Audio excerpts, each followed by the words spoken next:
Le Grand Dialogue. Sigi Kafoba. Edouani Wamakaran. Le Grand Dialogue, l'émission de débat du studio Tamani sur votre radio. Chenni Beri. Halud Mauni. Chenni Beri. Sigi Kafoba. Le Grand Dialogue.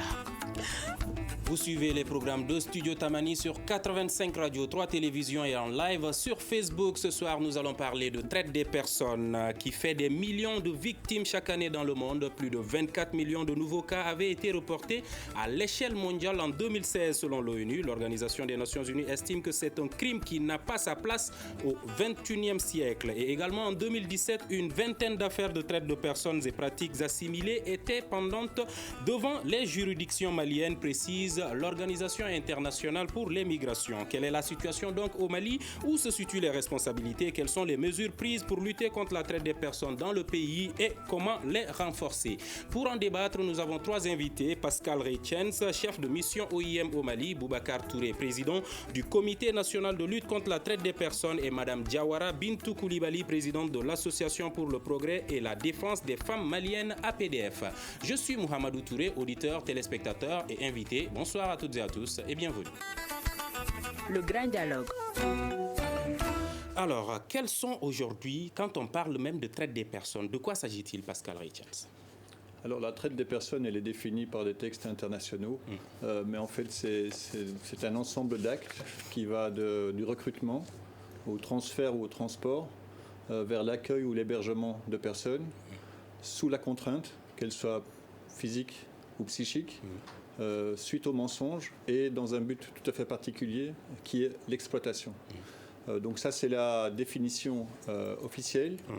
La même définition s'applique pour les mineurs, ceux qui ont moins de 18 ans, mais cette définition ne comprend pas la question de la contrainte. On part du principe que les autres éléments que j'ai mentionnés sont suffisants pour se dire qu'on est dans un cas de traite.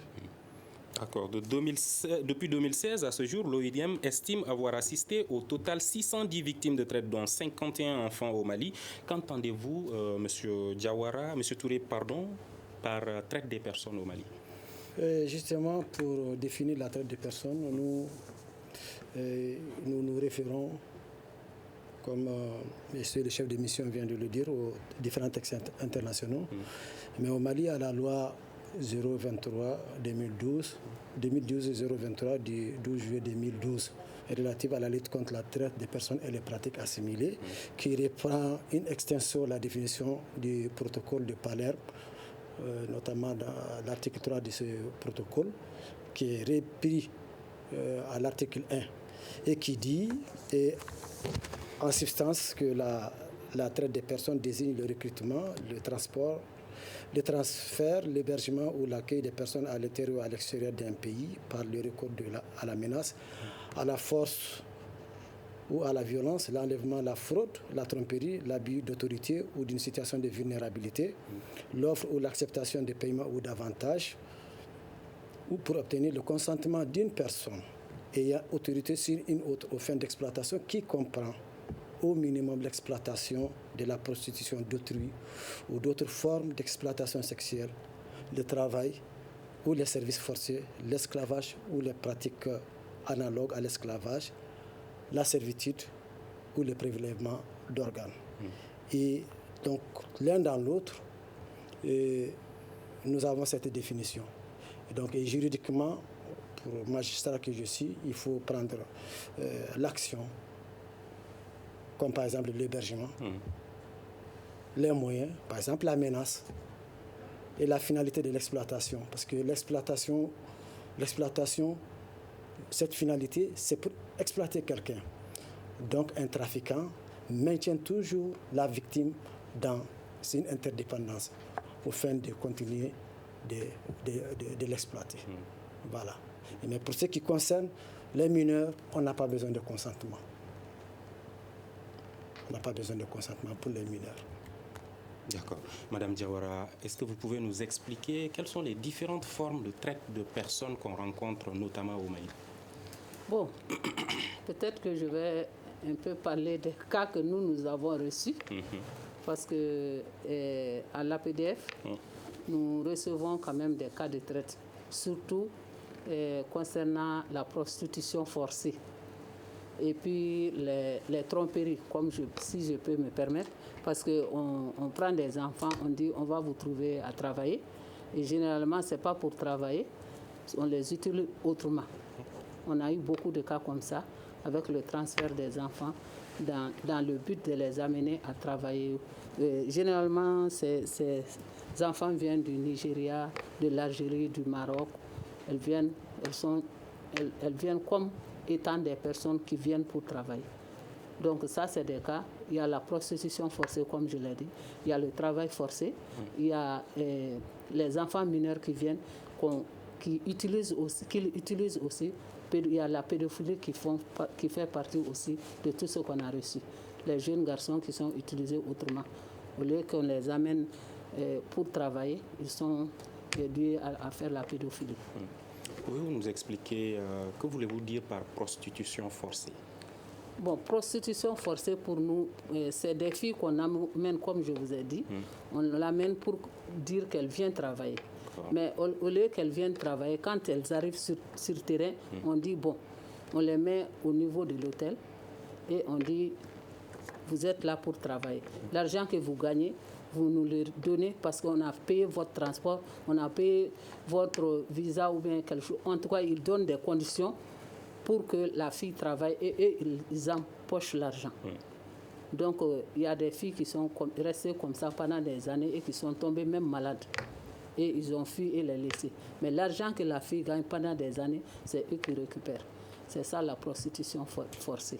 D'accord. Vous avez parlé du cas d'autres nationalités. Est-ce qu'il y a des Maliens également qui sont victimes Bien sûr, de cette traite? il y a des Maliens, surtout dans les zones minières. Il y a des filles qui sont là, qui font la prostitution forcée. Parce qu'elles vont pour y travailler, pour gagner quelque chose, mais généralement, elles sont utilisées à d'autres fins. C'est ce qu'on appelle sur les sites d'orpaillage en Bambara Furukuruni. C'est ça. D'accord. Pascal Retiens, est-ce que vous avez d'autres formes en tête qui n'ont pas été citées par Mme Diawara? Écoutez, une des formes qui a été citée est entre guillemets malheureusement une des formes les plus communes, donc les questions d'exploitation sexuelle qui s'adressent principalement aux jeunes filles et aux mineurs d'âge. Dans nos chiffres, on se rend compte que l'exploitation sexuelle et les questions de traite touchent à 79% des jeunes filles ou des jeunes femmes. Par contre, il existe effectivement d'autres sortes de traite, donc entre autres l'exploitation économique, ça a été mentionné auparavant, entre autres liées à la servitude domestique, entre autres. On a mentionné les sites d'orpaillage. Alors, moi, je tiens à préciser aussi que les questions de traite sont aussi des questions qui sont liées aux conditions de travail et qu'on se retrouve quelquefois dans des phénomènes où les personnes acceptent un certain type de travail et puis glissent petit à petit vers l'exploitation. C'est assez insidieux comme phénomène. Et si on prend entre autres les sites d'orpaillage aussi, il y a effectivement autour de ces sites les questions d'exploitation sexuelle, mais au sein de ces sites, il y a aussi des gens qui sont dans des conditions d'exploitation économique. Ils sont obligés à travailler 16 heures par jour sans recevoir un salaire décent. Donc les éléments sont là également pour dire que la traite, elle est très vaste en fait. Vous avez mentionné certains chiffres. On n'a pas de chiffres exacts puisqu'on est quand même sur des questions qui sont par nature des questions criminelles, des questions de marché parallèle. Mais par contre, ça, je pense que c'est vraiment, moi j'aimerais déjà donner ce message ici. Je crois qu'il est important de dire que la traite, elle est présente, elle est partout, et on ne donnera jamais assez d'informations, surtout aux jeunes gens, pour quelque part ils puissent prendre tous les renseignements qui sont nécessaires quand on leur fait des promesses qui semblent trop belles. Elle est présente, elle est partout, mais avez-vous une idée des zones les plus concernées au Mali, des zones où ce phénomène est plus fréquent? Alors, on a fait certaines études. Après, on se base évidemment sur la qualité des travailleurs de première ligne, hein, comme Madame Diawara. On entame une étude maintenant début août, en fait, d'une période de 6 mois, qui doit pouvoir nous permettre de faire une meilleure cartographie. Dans notre pratique, on se rend compte qu'il y a les sites d'orpaillage et puis les grands centres urbains, dont Bamako. Voilà, mais après, on a besoin d'aller plus loin dans l'analyse. et aussi de pouvoir remonter ces informations auprès de qui de droit. Je pense que c'est important aussi. Une chose, c'est d'avoir l'information. La deuxième chose, c'est qu'est-ce que vous allez faire avec l'information. Et là, j'aimerais mentionner les 4 types d'interventions qu'on peut mettre en place quand on est face au phénomène de la traite. La première chose, c'est la prévention. C'est ce qu'on est occupé à faire ici, j'espère, qu'on sera écouté par les plus jeunes sur les dangers des fausses promesses. Donc la prévention. La deuxième chose, c'est la protection. Donc quand on est en face de quelqu'un qui se dit victime ou qui pense être victime ou quelqu'un qui réfère, pouvoir faire en sorte de retirer ces personnes des gens qui la dominent. La troisième chose, ce sont les poursuites. Donc il est vraiment important par la suite de donner une voix à ces personnes pour qu'on puisse, que l'appareil judiciaire puisse entamer des poursuites auprès des gens qui s'adonnent à la traite, et en général ce sont des réseaux. Et le dernier point, c'est le partenariat. Je pense qu'effectivement la traite est quelque chose qui peut être intranational, mais c'est aussi un phénomène international, ça a été mentionné, hein. On a parlé de certains pays voisins, de certains pays de la région. La traite, elle est très clairement tout à fait globale, et donc le partenariat entre les autorités, entre les associations, entre les représentants des diasporas, entre les consulats, les ambassades et autres, c'est vraiment primordial si on veut vouloir avancer dans la lutte contre la traite, qui, je le rappelle, est quand même le troisième plus grand type d'activité criminelle à travers le monde en termes de finances. D'accord. Monsieur Touré, est-ce qu'aux yeux de la société malienne, la servitude, le travail domestique est considéré comme une traite des personnes? C'est très complexe cette question. Et au regard des textes, donc des normes internationales, forcément, la servitude domestique est assimilable à la traite. Mais pour ce qui nous concerne, au Mali, la loi 023 n'en parle pas assez. Comme la loi 023 ne parle pas, assimile même le cas des enfants talibés à une forme de traite. Mais j'ai dit, si on va avec les définitions, parce que les définitions, il y a le protocole, et le protocole aussi appelle aussi d'autres normes, notamment les conventions 138, les conventions 182 de l'OIT, 182 pour les pires formes de travail. Malheureusement que le Mali n'a pas encore ratifié. Et donc, vu sur cet angle, on peut dire que c'est une forme de traite.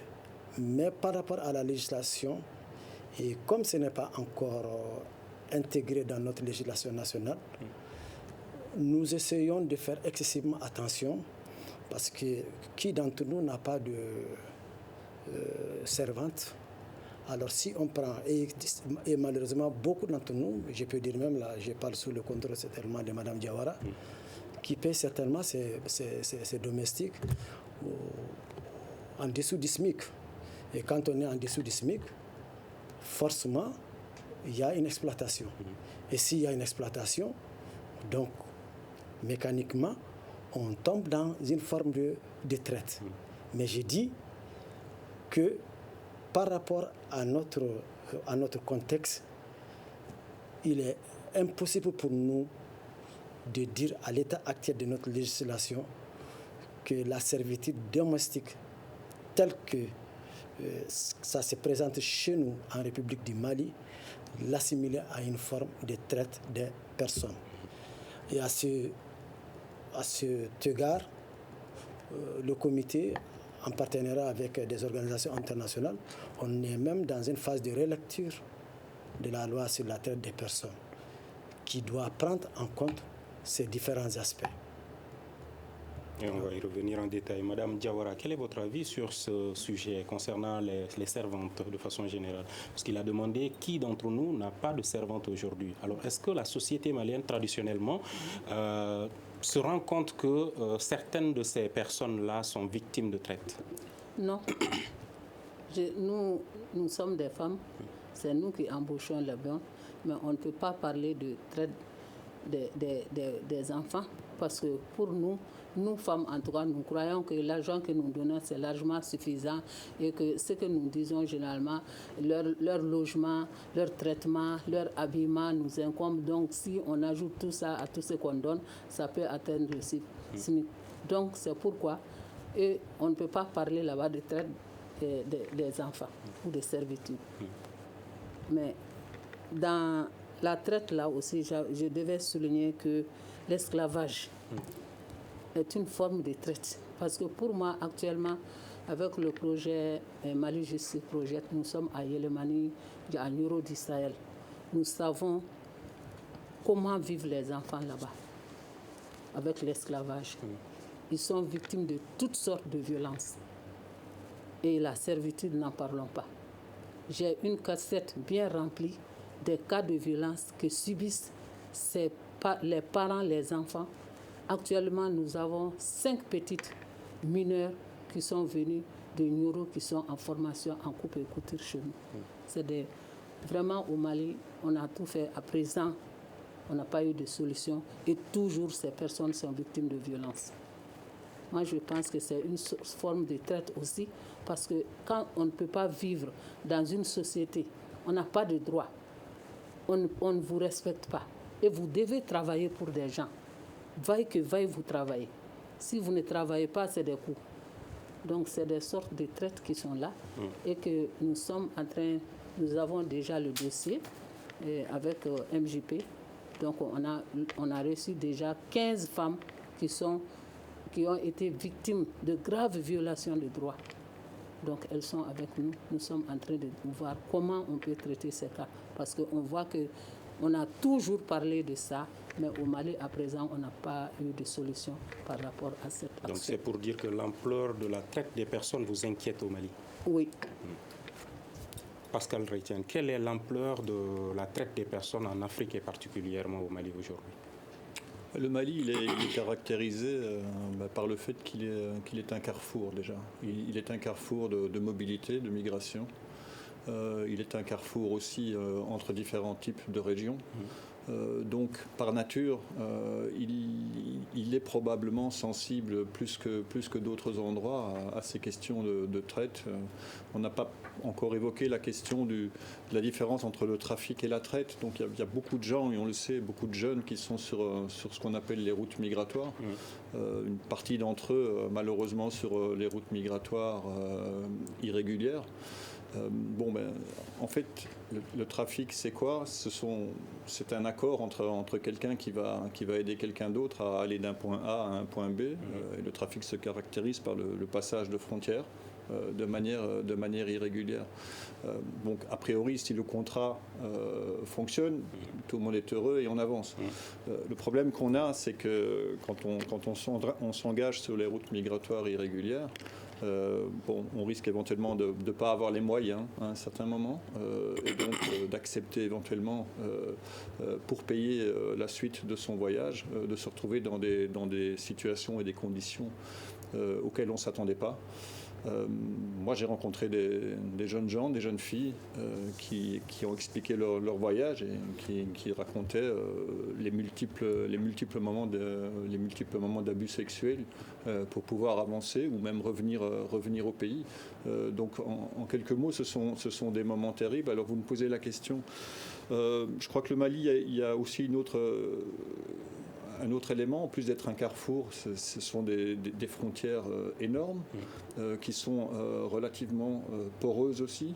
Donc je crois que c'est important. Donc ça veut dire que les éléments sont là aussi pour permettre des passages frontaliers illégaux.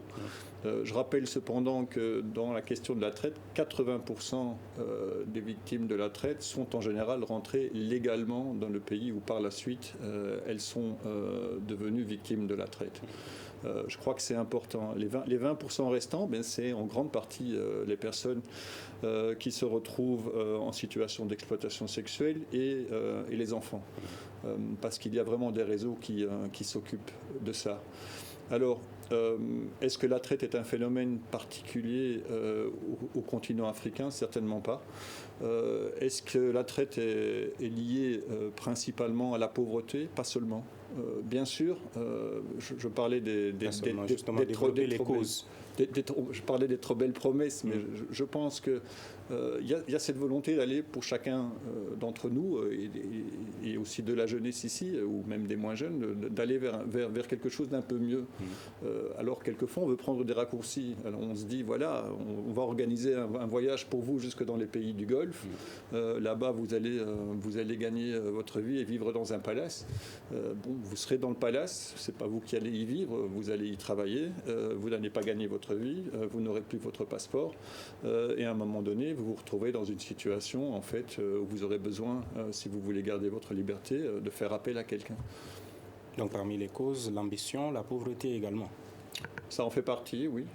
Ce ne sont pas les seuls, il y en a d'autres, on pourra y revenir si vous le désirez, mais je pense qu'on est aussi sur la jeunesse. Il y a quand même beaucoup de jeunes, hein, donc, mais hier soir, on a accompagné un groupe de jeunes filles qui rentraient dans son pays à partir du Mali.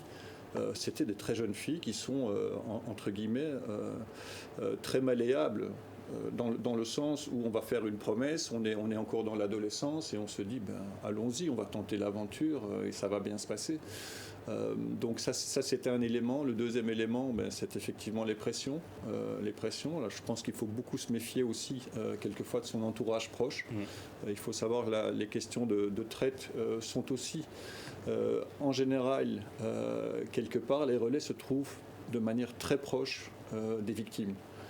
Parce que ce sont des gens auxquels on fait confiance, qui vont vous dire mais vas-y, pars, vas-y, ça va bien se passer. Alors ça peut être l'oncle, la tante, ça peut être quelqu'un de la communauté. Quand on est à l'étranger, c'est probablement la personne de votre communauté qui fait partie de la diaspora, qui vous aide à trouver un endroit pour loger et autres, et puis qui va petit à petit vous pousser vers ce qu'on appelle le crime organisé. Je crois que ça c'est important aussi, hein. Il faut savoir qu'il y a quelqu'un qui tire les ficelles derrière. Il y a de grands enjeux financiers, il y a des vraies organisations qui sont des organisations criminelles. Ce qu'on voit en général, ce qui est visible, ce sont les petits relais sur le terrain. Mais ces petits relais sur le terrain, ça peut être n'importe qui, dans les familles, dans les communautés. Eux ne sont qu'un relais, mais ils sont la pointe de l'iceberg de quelque chose de beaucoup plus large.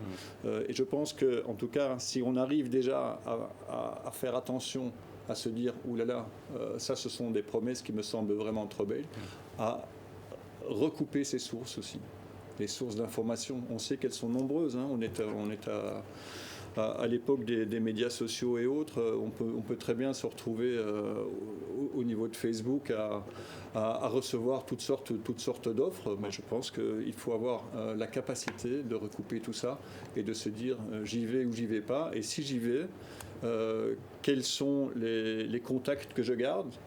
Si je vais, je dois absolument informer quelqu'un pour qu'il sache toujours où je suis. Et je dois pouvoir avoir des contacts. Et je crois que ça, c'est important dans le cadre de la prévention et de la lutte contre la traite. Il est important de mettre en place aussi ce qu'on appelle les systèmes de référencement nationaux. Puisque les victimes de la traite, elles sont en contact avec des associations, avec la justice, avec les services de première ligne. Ça peut être à l'aéroport, dans un hôtel, ailleurs, les services de bus, que sais-je. Et donc il est important que ces relais-là soient aussi au courant, puissent faire passer le message, et deuxièmement, qu'ils puissent eux aussi relayer. L'idéal, c'est d'avoir des numéros de téléphone nationaux gratuits qui permettent à quelqu'un qui a cette sensation d'être pris dans quelque chose qu'il ne veut pas, qu'il sent quelque part qu'il n'a plus la maîtrise de son avenir ni de sa vie. À ce moment-là, il doit pouvoir appeler quelqu'un. D'accord. Est-ce que la justice malienne s'intéresse réellement à cette question, à ce phénomène? Bien entendu, la justice essaie tant bien que mal à gérer ces questions de traite. Mais il faut simplement ressortir la complexité du phénomène de traite. Alors, les magistrats, de façon générale, et les enquêteurs ont reçu des formations basiques. Et la traite des personnes est une des formes de criminalité transnationale organisée, c'est-à-dire que c'est des formes de criminalité très très complexes qui font intervenir beaucoup d'acteurs, qui font intervenir aussi certainement 2 ou 3 ou plusieurs pays. Alors, la complexité du sujet fait que les résultats souvent ne suivent pas. Or, le protocole dit de prévenir, de réprimer et de punir. Donc, nous sommes aujourd'hui dans la prévention, la sensibilisation à travers les médias. Mais ce que nous essayons de faire, c'est de donner des formations aux enquêteurs, aussi bien qu'aux magistrats. Le résultat n'est pas tellement à hauteur de souhait. Pourquoi? Mais ce n'est pas simplement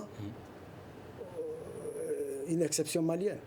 Même les pays développés, j'ai lu un rapport où, même en France, il y a un problème. Il n'y a pas toujours de condamnation à souhait.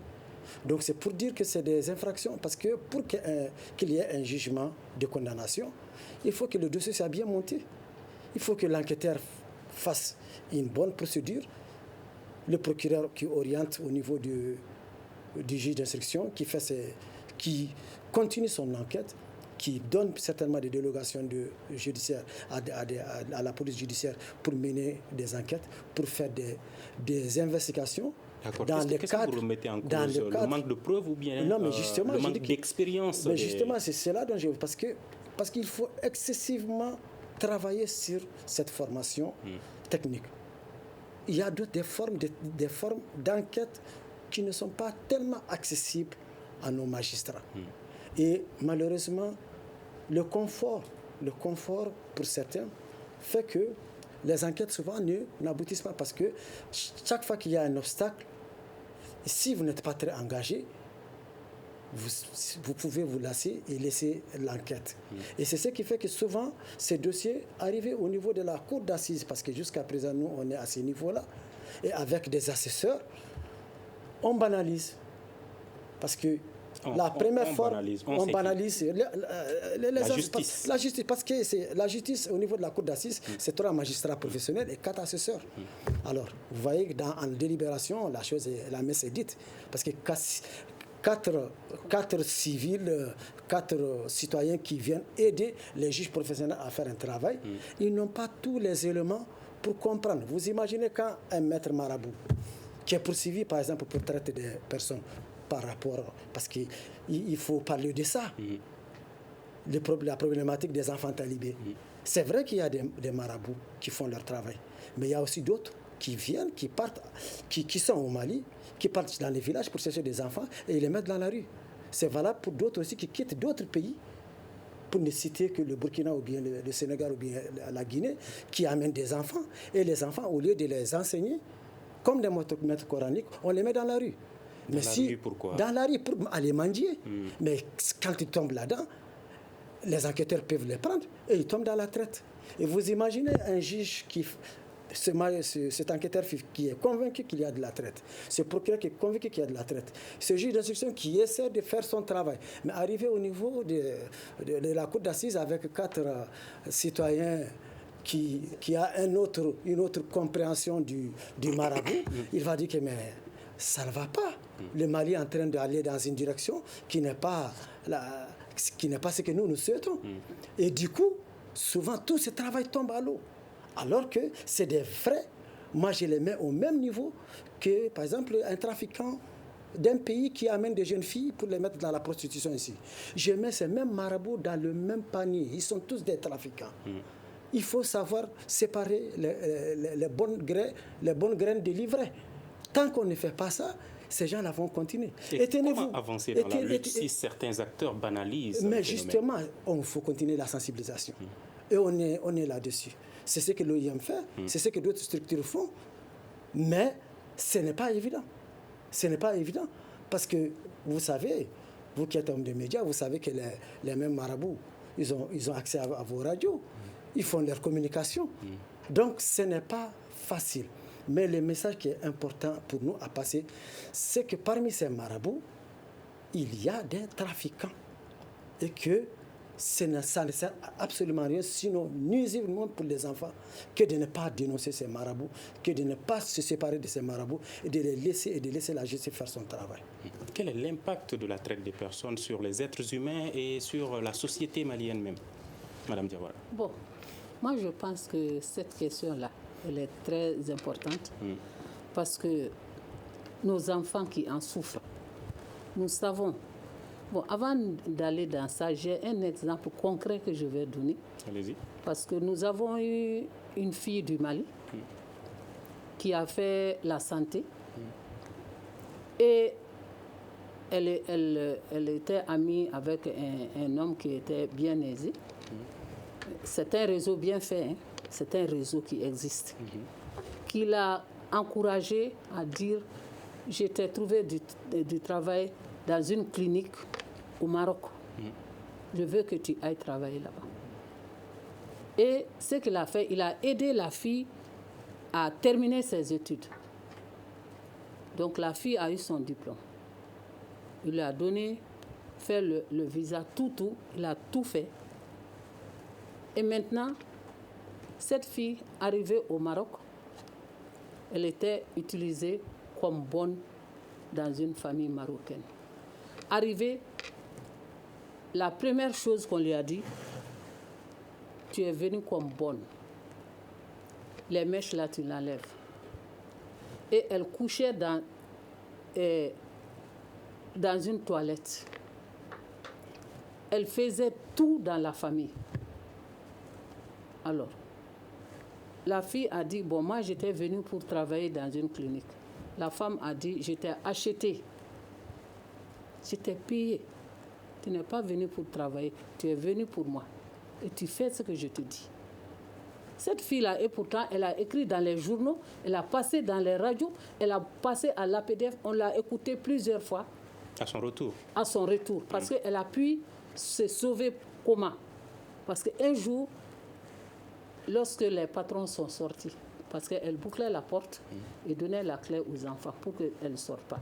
Ce jour-là, elle a pu tromper la conscience des enfants pour ouvrir la porte. Et elle est sortie. Elle dit, aujourd'hui, je meurs ou bien je rentre au Mali. Elle est décidée à partir. Donc, lorsque les patrons sont venus, ils ont dit qu'il faut qu'elle rentre. Elle a carrément refusé. Donc, elle avait un numéro, elle a appelé à l'ambassade. De l'ambassade, on est venu la chercher. Donc, elle est venue, elle a crié sur tous les toits. On a tout fait. Il n'y a pas eu de solution. Mais c'est quand même un réseau parce qu'elle n'était pas la première personne. Et puis, c'est des responsables, si je peux me le permettre, qui l'ont envoyée pour qu'elle aille travailler. Donc, il y a beaucoup de cas comme ça qui existent. Je crois que l'OEM même a eu à nous envoyer une fille qui aussi avait été pour travailler, parce que son papa, c'était un cas de mariage forcé, elle ne voulait pas se marier. Donc, elle a eu quelqu'un qui dit, bon, moi, je vais t'envoyer en Algérie ou bien au Maroc. Comme ça, tu vas aller travailler. Donc, elle est allée là-bas chez un premier patron. Elle n'a pas pu rester. Ils l'ont mis à la porte. Elle est allée chez un deuxième. Finalement, elle aussi, elle a pris la fuite pour venir au Mali. C'est l'OIM qui nous a refusé cette fille. On a pu faire la médiation pour l'intégrer dans sa famille parce que la dernière famille où elle était, c'était des chrétiens. Et le papa dit, tant qu'elle est chrétienne, elle ne rentre pas dans sa famille. Il faut qu'elle se reconvertisse d'abord. Donc, on a eu ce cas aussi. On a fait la médiation. Finalement, la fille est rentrée chez elle. Donc, pour vous dire que, si vous dites les causes réelles au Mali et les conséquences, pour moi, les causes, c'est aussi le manque d'emploi des jeunes. Quand il n'y a pas d'emploi, les jeunes sont tentés de faire beaucoup de choses. Ensuite, il faut dire aussi qu'il y a la paresse, l'inconscience des enfants. Parce que tout le monde veut être dans un bureau. Il n'y a pas de sot métier pour moi. au lieu d'aller souffrir à l'extérieur ou bien quelque part où tu ne connais pas, il vaut mieux ce que tu fais à l'extérieur, balayer la rue. Justement, est-ce que c'est une question de bureau d'emploi? Parce que certains qui vont faire le même travail qu'ils refusent dans leur pays, selon les observateurs. Donc, c'est pour dire que la paresse aussi fait que les jeunes croient que je ne dois pas faire ça ici, mais quand je vais là-bas, je vais gagner des millions. Donc, ils ont la tentation du mieux-être. Donc, c'est pourquoi ils vont à l'extérieur, croyant que là-bas, ils vont gagner plus. Alors qu'ils sont trompés. Parce qu'on les amène, ce n'est pas la condition sine qua non pour dire que je vais travailler. Non. On les emploie à d'autres faits. Monsieur Reissen était en train de parler des mécanismes de prévention, de protection. Aujourd'hui, est-ce que les réponses sont coordonnées au Mali pour lutter contre la traite des personnes?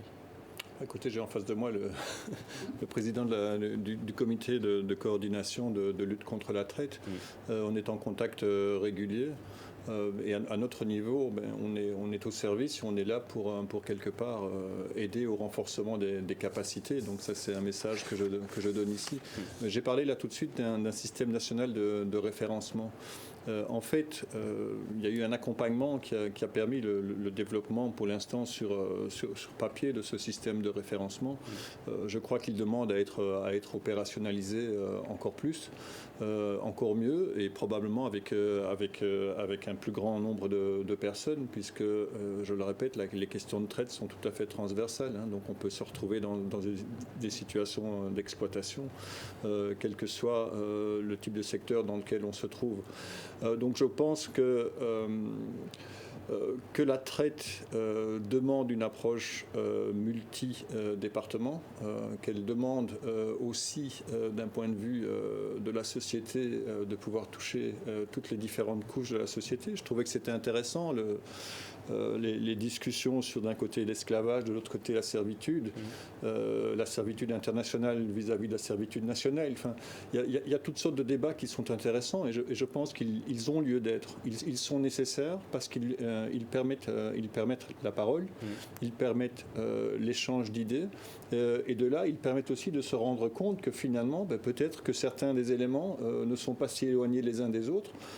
Comment veut-on réagir à cela ensemble en tant que société, tout en garantissant l'intégrité culturelle, religieuse et autres d'une société. Je pense que c'est important aussi. Très souvent, les textes internationaux auxquels on se réfère, au niveau de certaines composantes de la société, on a l'impression que ce sont des textes qui sont imposés. La réalité des textes internationaux, et corrigez-moi si je dis des bêtises, mais en général, ce sont les standards minimums en fait. Donc les textes internationaux vont en général moins loin que ce que différentes parties qui étaient autour de la table voulaient aller, justement pour permettre d'être adoptés, pour permettre d'être une référence qui doit pouvoir justement permettre, le débat, les avancées en termes d'échanges sur les politiques en la matière, et 3, la traduction dans la législation, et puis surtout l'opérationnalisation sur le terrain. Je pense que ça, c'est vraiment une clé de se dire, Madame a rappelé la personne qui était au Maroc, qui a trouvé un numéro de téléphone, qui était le bon numéro de téléphone.